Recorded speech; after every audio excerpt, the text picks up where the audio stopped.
ESAE et toi? Moi, je suis en administration des finances à ESAE. Moi, je suis en diplomatie et relations internationales à ESAE. Moi, je suis en journalisme à ESAE. Émission ici, c'est ESAE. Moi, je suis en communication marketing à ESAE. Moi, je suis en droit à ESAE. Moi, je suis en gestion des ressources humaines à ESAE. Moi, je suis en gestion des marchés publics à ESAE. Moi, je suis en administration du travail et de la sécurité sociale à ESAE. Moi, je suis en sciences économiques à ESAE. Moi, je suis en banque finance à ESAE. Moi, je suis en administration générale à ESAE. Moi, je suis en audit et contrôle de gestion à ESAE. Moi, je suis en sciences juridiques à ESAE. Moi, je suis en administration générale et territoriale à ESAE. Moi, je suis en transport logistique à ESAE. Moi, je suis en gestion des projets à ESAE. Rejoignez-moi, c'est la meilleure université. Nous sommes à ESAE. Rejoignez-nous. À ESAE, l'excellence a un nom.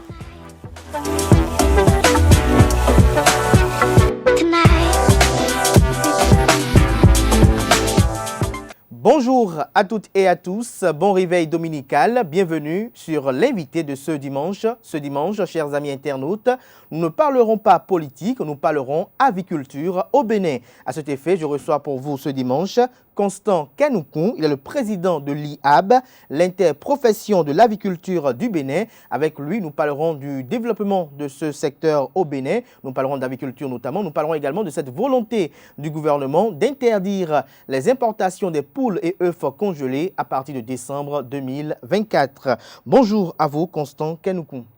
Bonjour, monsieur cher journaliste. Merci d'avoir accepté l'invitation. Ce n'est pas facile de vous avoir avec votre agenda très chargé entre la ferme et Cotonou. C'est difficile. Ça, c'est vrai. Ça, c'est vrai. Je suis d'accord avec vous. Merci d'être à nos côtés. Nous parlerons aviculture d'entre deux jeux. Dites-nous, qu'est-ce que, pour ceux qui entendent pour la première fois ce mot-là, qu'est-ce qu'on peut comprendre par aviculture? Merci. L'aviculture, c'est cette forme de métier qui embrasse tout ce qui est élevage d'oiseaux de façon générale. Quand je dis oiseaux, il y a les poules, les poulets, les pigeons, les canards, les dindes et tout ce qui est oiseau qui peut voler. C'est ça qu'on met dans le vocable aviculture. Mais quand on parle de l'aviculture moderne, ça sous-entend la production d'œufs frais de table, mais également des poulets de chair. Et je pense que l'interprofession mise en place il y a une dizaine d'années travaille pour justement développer cette filière chez nous au Bénin. L'aviculture moderne. Moderne, voilà. Alors, comment avez-vous reçu cette décision du gouvernement d'interdire à compter de décembre 2024 l'importation des poules et œufs congelés? La décision du ministre de l'Agriculture qui a annoncé lors d'une tournée qu'à partir de décembre 2024, les importations de frais congelés et de poulets qu'on appelle communément les poulets morts seront interdites. C'est une décision que nous, en tant qu'acteurs organisés au sein de l'interprofession, on a pris comme une opportunité.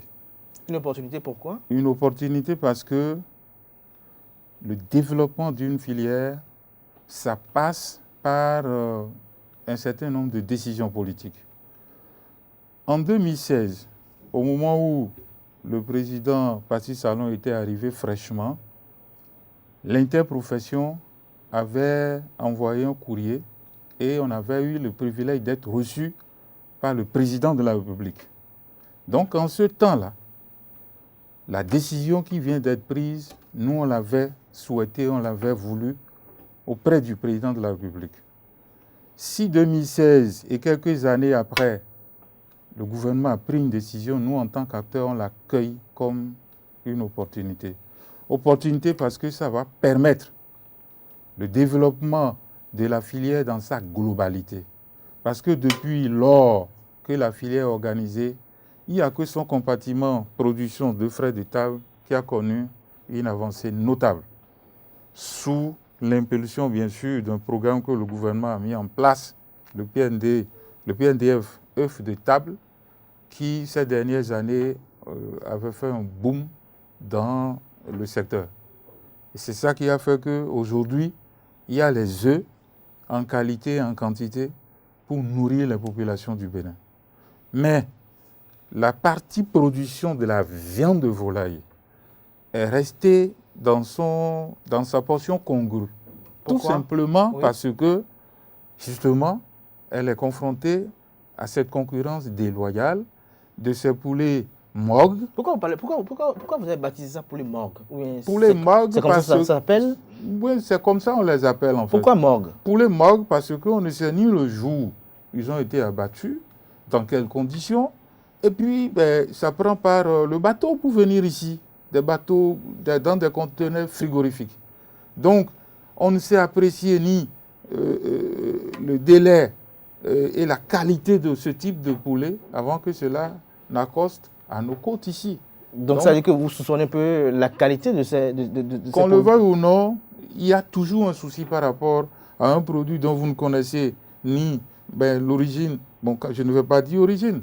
Quand est-ce que ça a été abattu, dans quel élevage, quand est-ce que ça a été produit, quelle est la carte d'identité même du poulet dont on parle. Donc, mais poulet morgue, parce que chez les pays d'origine, les pays importateurs, exportateurs, je veux dire. Exportateurs? C'est des rebuts, ce n'est pas des poulets qui se consomment chez eux. Ah bon? Non. C'est des poulets qui sont réservés à l'alimentation animale. Mais qu'on déverse chez nous, en Afrique. Réservé à l'alimentation animale qu'on déverse chez nous ici. Oui, cette décision du gouvernement, le Bénin n'est pas le premier en la matière. Il y a des pays de la sous-région, notamment la Côte d'Ivoire. La Côte d'Ivoire, oui. A pris une décision comme ça il y a 15 ans, 20 ans. Et c'est ça qui fait que l'aviculture ivoirienne a connu un boom. En mettant une taxe douanière de 2000 francs sur le kilo. Et le Cameroun a pris par là. Donc si des pays de la sous-région ont fait et ont pris une décision politique comme ça pour arriver à booster leur production locale en matière de production de la viande de volaille, je pense que le Bénin ne va pas faire exception. Et donc cette décision, c'est venu à point nommé pour des acteurs que nous sommes. Le développement de l'aviculture a toujours été un sujet, objet de débat depuis des lustres. Bien sûr. Mais on a vu de grands importateurs, pas des moindres, de ces produits-là qui ont professé un avenir hypothéqué de cette agriculture parce qu'il n'y aurait pas les conditions idoines pour la production qui sera en mesure de satisfaire la demande. Oui, je comprends de qui vous parlez, on ne va pas nommer quelqu'un ici, mais c'est tout à fait logique. Chaque opérateur économique reste dans sa logique, qui n'est pas forcément la logique de développement d'un pays. On ne peut jamais asseoir le développement d'une filière ou même d'une économie en se basant sur des importations. Les importations, c'est des devises qu'on envoie à l'extérieur. Plutôt que d'importer un produit, pourquoi pas l'État gagnerait en organisant des acteurs pour produire ce même produit localement, qui va, consommer de la main-d'œuvre, donc participe à la création de l'emploi. 2, c'est des sociétés qui se créent, donc vont créer de la valeur ajoutée. Et 3, mais tout ça là, ça participe à l'essor de l'économie nationale. Donc l'opérateur qui avait dit ça en son temps, il était dans une logique. Parce que c'est le volume que lui, il envoie au Bénin, c'est sur ce volume que lui, il gagne ses profits. Mais on ne peut pas asseoir le développement d'une filière, encore moins d'une économie, sur des importations. Sur les importations. C'est pas possible. Alors aujourd'hui, où vous avez cette volonté politique qui est prête à vous accompagner, est-ce que vous pensez que l'aviculture sera à même de produire à la hauteur de la demande? Bien sûr que oui. J'ai dit que ces 5 dernières années, le gouvernement a mis en place un programme, le PNDF œufs de table. Ce programme a permis de booster la production nationale en matière de frais de table, de manière à ce que, aujourd'hui, le Béninois puisse avoir assez, en qualité et en quantité, des œufs frais de table. On a franchi cette étape-là maintenant. Mais par rapport à la viande de volaille, c'est comme du terrain vierge, c'est comme si rien n'est fait. Et la raison, justement, c'est ces importations de poulets MOG qui inondent et qui viennent me flécher dangereusement les producteurs locaux dans le dos. Imaginez-vous que le poulet MOG, quand ça arrive au Bénin ici, c'est pratiquement à 1500 francs, pièce. Mais le poulet produit dans les conditions qui sont les nôtres aujourd'hui, son coût de revient tourne autour de 2000 francs. Qui va trouver un poulet made in Bénin dont les qualités ne sont même pas les mêmes? Mais comparé à ces rebuts, malheureusement, le pouvoir d'achat et la sous-information des consommateurs aidant, tous préfèrent aller consommer en grande majorité ces poulets rebus. Et c'est ça qui fait que aujourd'hui la production de poulet de chair est restée pratiquement du terrain vierge. Il n'y a que quelques supermarchés, quelques consommateurs, mais isolés, qui ont compris et qui consomment. Donc cette décision du gouvernement, pour l'opérationnaliser, il y a quand même des préalables. Lesquels? Un, on ne peut pas lancer la production de poulet de chair sans que des industriels ne s'installent en matière de production des poussins de chair. Jusqu'à aujourd'hui, les poussins de chair qui sont produits ici, sinon la viande de volaille chair qui est produite ici, les poussins viennent de l'étranger. On ne peut pas développer tant qu'on n'est pas des élevages de repro pour mettre à la disposition des acteurs des poussins chers à des prix concurrentiels. 400 francs, 450 francs le poussin. Ça, c'est le premier prérequis. Il faut développer les inputs, c'est-à-dire les matières. Quand je dis matière, c'est l'aliment dont les éleveurs auraient besoin pour pouvoir produire à gogo et à moindre coût ce poulet-là, qui va revenir moins cher et être distribué et être mis à la disposition de tout le monde. Donc, l'État a besoin de mettre en place beaucoup d'investissements en amont pour mettre les inputs dont les acteurs, notamment les producteurs, ont besoin pour pouvoir sortir ce type de viande de volaille. Alors, lorsqu'on prend l'IAB, au total, vous recensez... L'IAB. L'IAB, voilà. Alors, vous recensez combien d'agriculteurs? Bon, l'interprofession, comme son nom l'indique, c'est la fêtière, c'est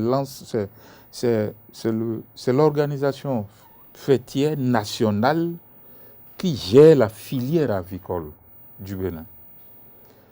En son sein, on a 3 familles d'acteurs.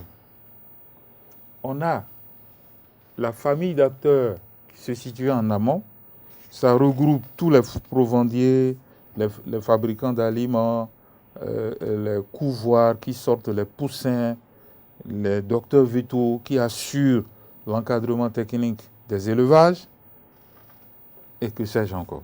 Ça, ils sont regroupés dans une association qu'on appelle, dans une OP qu'on appelle UFISAB. La deuxième organisation professionnelle, membre de l'interprofession, c'est les producteurs d'œufs, mais également de la viande de volaille. Eux, ils sont vraiment nombreux, majoritaires. Ils sont au centre du dispositif même de l'interprofession. Vous êtes d'accord avec moi que quand vous avez les matières premières, vous avez l'aliment, vous avez le poussin, quand il n'y a pas ceux-là qui vont combiner ces facteurs, les mettre en synergie pour sortir et les œufs et la viande de volaille, là, c'est que vous ne formez pas une filière. Tout à fait. Maintenant, une fois que ces éleveurs au centre, ils produisent les œufs, mais également la viande de volaille, on a une troisième OP qui s'appelle la Tradipa, et c'est le maillon qui s'occupe de la distribution des œufs, qui s'occupe de la distribution de la volaille, mais également de la transformation des produits issus de la production brute sortie par les acteurs situant au centre du dispositif. Il y a de transformation également ici? Bien sûr, il y a des sociétés qui sont installées pour fabriquer des saucisses. Donc, il y a des saucisses made in Benin? Bien sûr. Il y a des entreprises qui sont là pour transformer l'œuf, etc. Donc, que ce soit en amont ou bien en aval, on a besoin que des investissements soient installés ou soient mis en place pour donner de la valeur ajoutée à la filière. Mais au centre, il y a beaucoup d'acteurs qui sont organisés et je pense que la résolution du problème de chômage, quand le gouvernement va appuyer sur ce point, ça va aider énormément. Ça va aider énormément. Ouais. Mais est-ce que depuis l'annonce du gouvernement, est-ce que vous avez senti une certaine émulation au sein des pairs? Bien sûr, c'est une saine émulation, mais avec un peu de contrainte. Parce que, il avait dit on a besoin d'industriels. Mais que ces industriels, en venant s'installer, n'écrasent pas ceux qui sont là.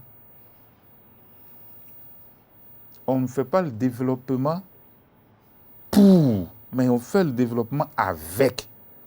Donc, toute la dynamique que le gouvernement mettra en place en ouvrant des possibilités à d'autres investisseurs de venir s'installer, que cela n'écrase pas les acteurs qui sont déjà là, mais que cela les mette ensemble pour que la synergie, la concurrence et la compétitivité puissent s'installer dans la filière. Il y en a de même pour les acteurs en amont qu'en aval, pourquoi pas au centre. Alors, lorsque vous parlez de développement ainsi, est-ce que pour vous, l'échéance fixée est raisonnable? C'est raisonnable. C'est raisonnable en ce sens que la production de la viande de volaille, c'est une production à très court terme. Quand je prends la viande de volaille chère... Mais depuis ce temps, vous parlez de volaille chère, poulet cher. Y a-t-il une différence entre le poulet cher et le poulet bicyclette? Bien sûr, il y a une grosse différence. Oui, veuillez expliquer à nos amis internautes. Le poulet bicyclette, communément appelé poulet bicyclette, c'est le poulet que tout le monde élève chez lui à la maison. Dans les maisons, on les trouve partout. Cette filière est organisée par une association dont je ne voudrais pas citer ici, qui s'en occupe. Mais je dois vous dire que toute l'organisation, toute la structuration et toute la modernisation qu'il faut apporter à ce type de poulet, c'est resté à ce jour avec des résultats mitigés. Si vous allez mettre un poulet en place, il faut nourrir pendant 6 mois avant d'avoir 1,5 kg, ça ne peut pas nourrir la population du Bénin. On ne va pas développer l'agriculture en comptant sur ce type de poulet. Le poulet, la viande de chair dont je parle, c'est un poulet, quand on le met en place aujourd'hui, on met le poussé en place aujourd'hui, il y a le cycle court qui déjà à 35 jours, vous avez 1,5 kg, voire 2 kg. On a besoin de ça pour nourrir les populations du Bénin. Et pourquoi pas en produire en quantité industrielle et en exporter, qui va faire arriver des devises. Donc c'est ça la différence fondamentale. Mais de point de vue qualité de la viande, il n'y a pas de comparaison. La viande poulet de chair, elle est tendre, très tendre. L'essentiel, c'est de savoir le travailler et puis ça vous donne... Mais est-ce que les produits que vous lui donnez pour qu'en 35 jours, il puisse donner quelque chose de consommable, est-ce que cela n'a pas des répercussions sur la santé du consommateur? Aucunement. Tu as vérifié? Aucunement. C'est pourquoi j'ai dit, nous avons besoin des industriels en matière de fabrication d'aliments. Les matières premières qui contribuent à nourrir ce type de poulet, à 95%, sont des matières premières produites localement. On a le maïs qui se produit à gogo chez nous, on a le soja qui se produit à gogo, on a le son de blé, de riz qui se produit chez nous. Il n'y a que le complexe minéral et vitaminé qui sont un truc important, alors qu'aujourd'hui, si les industriels s'installent, ils peuvent aussi le produire localement. Donc, il n'y a aucun doute sur la qualité de ce type d'œufs et de volailles. C'est une question de génétique, en fait. Pendant que mais les gens ont fait des travaux gigantesques sur l'amélioration des races, de type de volaille. Ce n'est pas au XXIe siècle que nous, on va s'accrocher à un poulet de chez nous qui va mettre 9 mois avant d'avoir 1,5 kg, alors qu'en 35 jours, on a 1,5 kg, voire 2 kg. Même si on les soumet à la même alimentation, c'est une question de génétique. Mais est-ce que vous êtes conscient avec certains internautes qui sont en ce moment que le goût de ce poulet-là, qualifié de bicyclette, et le goût du poulet chair ne sont pas la même chose? Si je dois faire un choix, si je dois opérer un choix, je dois vous dire, tout est une question de la façon dont le poulet a été transformé. On a été dans des restaurants ici qui transforment le poulet de chair.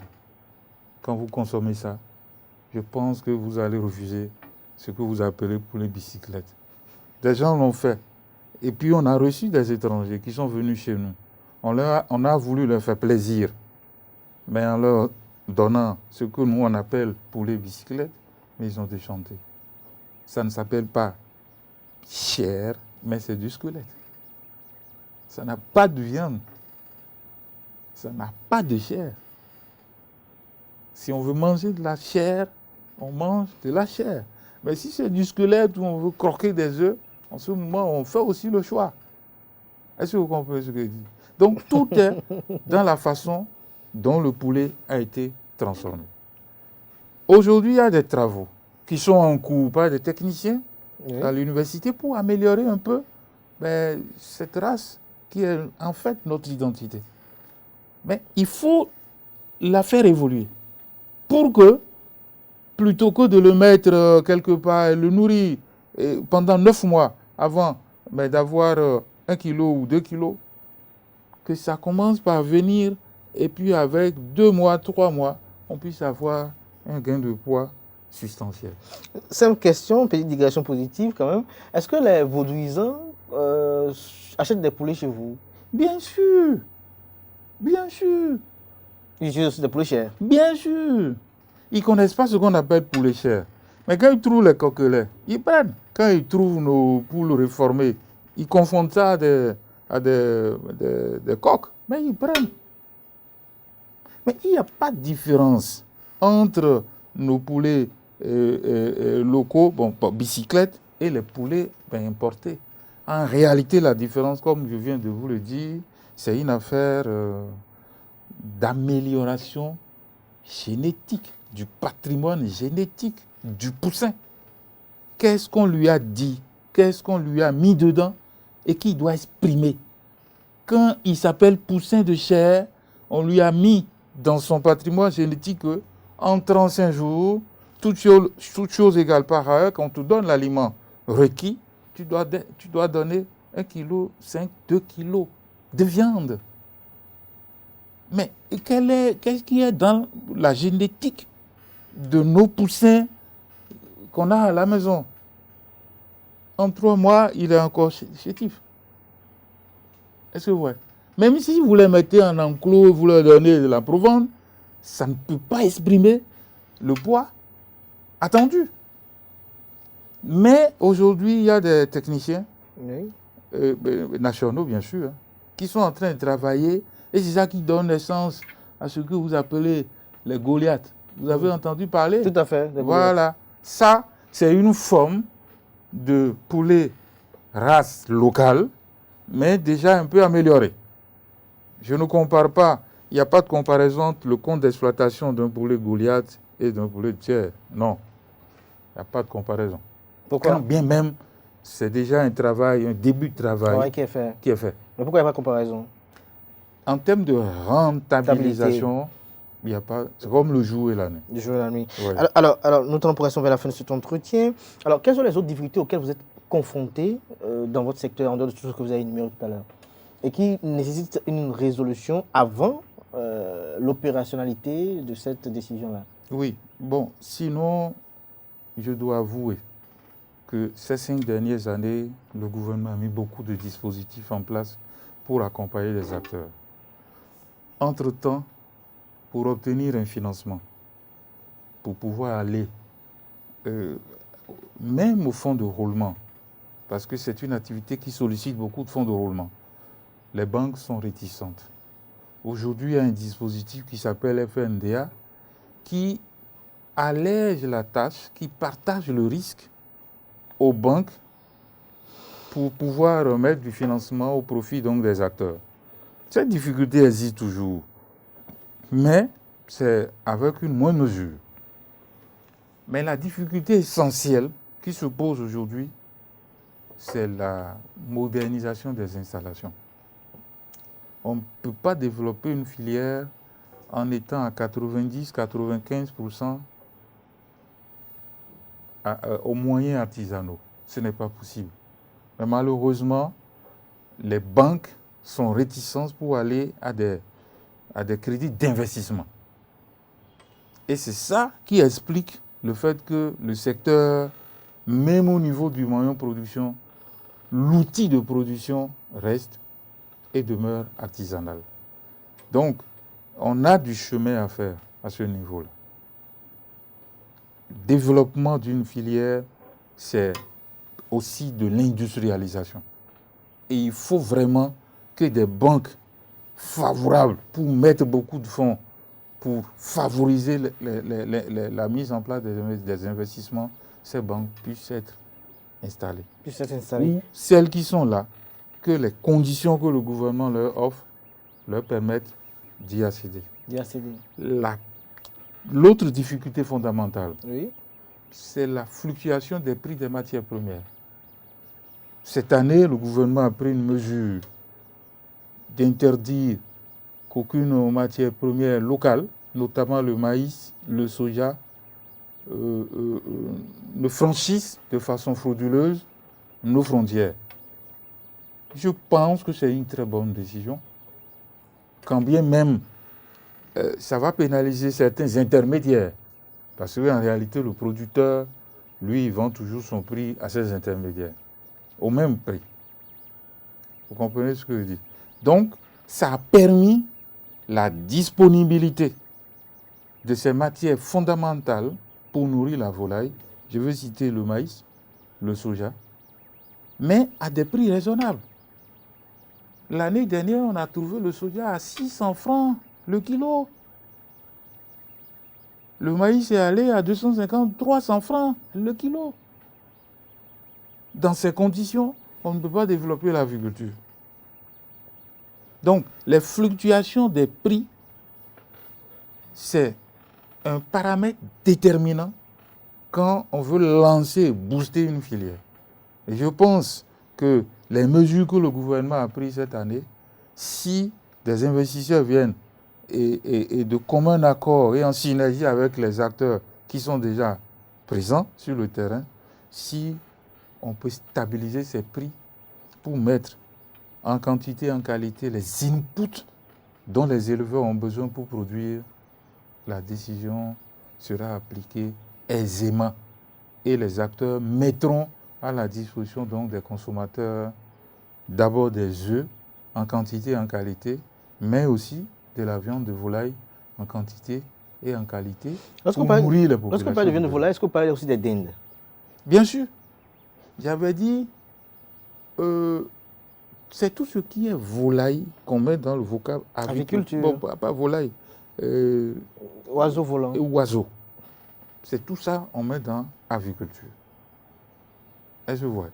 Donc il y a les dindes, il y a les pigeons, les cailles, et tout ce qui est oiseau. C'est tout ça on met dans aviculture. Ouais. Alors, Constant Kenoukou, nous arrivons progressivement vers la fin de cet entretien. Ouais. Vous allez nous dire quelles sont vos espérances par rapport à la concrétisation de cet idéal-là visé par le gouvernement? Oui, l'interprofession attend beaucoup du gouvernement.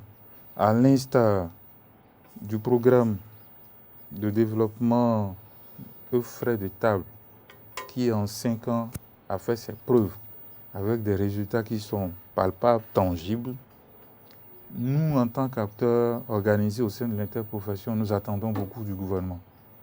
Qu'un programme spécial soit également mis en place pour, de façon exceptionnelle, booster la production de la viande de volaille.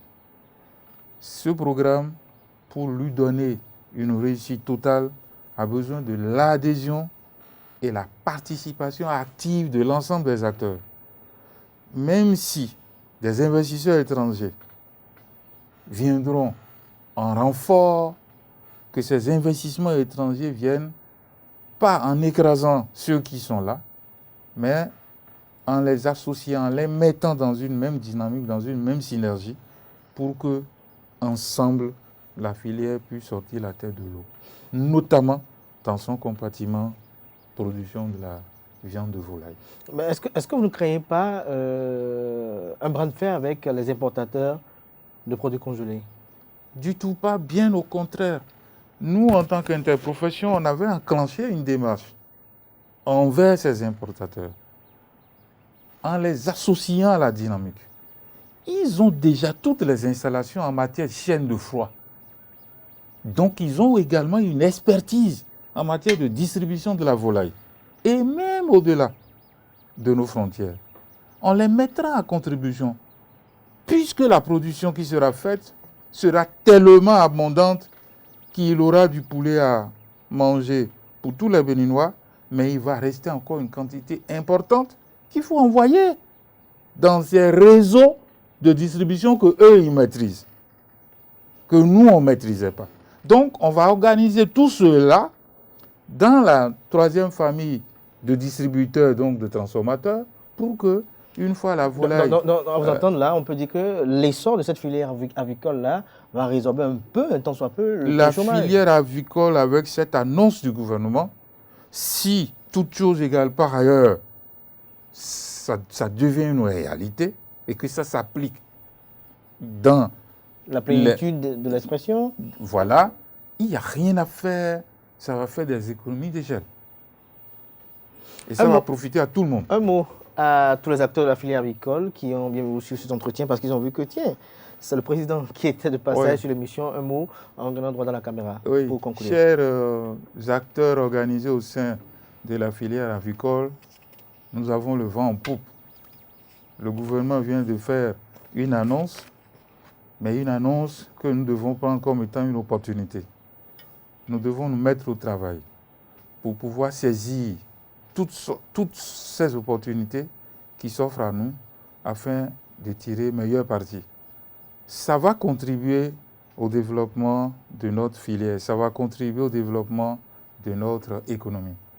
Même les jeunes qui aujourd'hui ne sont pas encore dans ce métier, je les invite parce que quand une opportunité comme ça se présente et que vous n'avez pas du boulot, ça devient une opportunité pour tout le monde à saisir. Donc j'exhorte ces jeunes qui me suivent ou bien qui m'écoutent que la filière avicole a de très beaux jours devant elle et que quiconque qui se met, quel que soit le compartiment, il va réussir à tirer son épingle du jeu et à développer son business. Merci à vous. Merci à vous, Constant Kenoukou. Chers amis internautes, on retenait de cet entretien que l'invité a tenu à définir ce qu'on peut entendre et comprendre par aviculture, c'est-à-dire ça embrasse tout ce qui est élevage d'oiseaux. Il a argumenté dans ce sens. Il a fait savoir que l'IAB travaille pour la promotion de l'aviculture moderne. IAB qui est défini comme interprofession de l'aviculture du Bénin. Il a parlé au cours de cette émission du développement d'une filière. Il a fait savoir, j'allais dire au cours de cette émission, que le développement d'une filière passe nécessairement par des décisions politiques. Au cours de son argumentaire, il a tenu à évoquer les espoirs de la filière œufs de table qui s'est concrétisé avec le PND œufs de table. Il a parlé également des poulets morts, des poulets rebus. Il a également fait savoir pourquoi également ces poulets sont impropres à la consommation. Il a fait savoir qu'en Côte d'Ivoire et au Cameroun, la décision là avait été prise par le passé et cela a boosté véritablement l'agriculture locale de ces pays-là. On ne peut pas asseoir une économie sur des importations, a fait savoir l'invité, mais pour l'opérationnalisation de cette décision, il est nécessaire que des industriels soient installés en matière de production de poussins de chair, en matière de fabrication des aliments et ils ont besoin également d'investissements colossaux pour la concrétisation de cet idéal tant attendu. La constitution de l'IAB a été évoquée au cours de cet entretien. L'invité nous a fait savoir qu'il y a des saucisses made in Benin qui sont fabriquées sur le territoire national. Il y a des transformations qui sont effectuées au plan national. Il nous a fait savoir que les industriels qui doivent venir, en venant s'installer, ne doivent pas venir écraser les acteurs, a-t-il lancé comme cri d'alerte déjà. Et pour lui, on ne fait pas le développement pour, mais avec. On ne peut pas développer l'aviculture béninoise avec le poulet bicyclette, nous a fait savoir Constant Kenoukoun, qui est le président de l'interprofession de l'aviculture du Bénin. Il a argumenté dans ce sens. Le gouvernement a mis beaucoup de dispositifs en place pour faciliter l'essor de cette filière-là à travers le FNDA. Il a également donné quelques arguments pour illustrer son opinion. Il a fait savoir qu'ils sont confrontés néanmoins à des difficultés, notamment des difficultés de modernisation des installations, les banques qui sont réticentes à des crédits d'investissement, la fluctuation des prix de matières premières sont entre également des problèmes auxquels ils sont confrontés. En fin d'émission, il a tenu à lancer un appel à l'endroit de tous les acteurs de la filière avicole. J'espère que j'ai été assez récapitulatif. Très récapitulatif. Merci à vous, Constant Kenoukoun. Je rappelle que vous êtes le président de l'IAB, l'interprofession de l'aviculture du Bénin. À très prochainement. Merci à vous. Merci à vous, chers amis internautes, et bonne fête de Pentecôte à toutes et à tous. Merci.